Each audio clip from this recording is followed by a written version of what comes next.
ایو چی کردی جفا تو کردی دیدی درمانم دوا نکردی ایو چی کردی جفا تو کردی دیدی درمانم دوا نکردی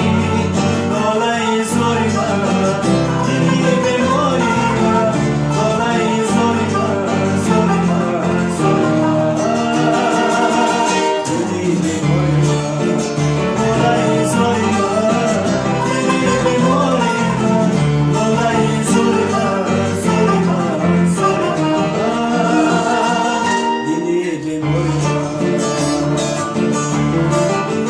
زیما رفتی چرا تو برنگشتی مرا در زندگی تنها گذاشتی زیما رفتی چرا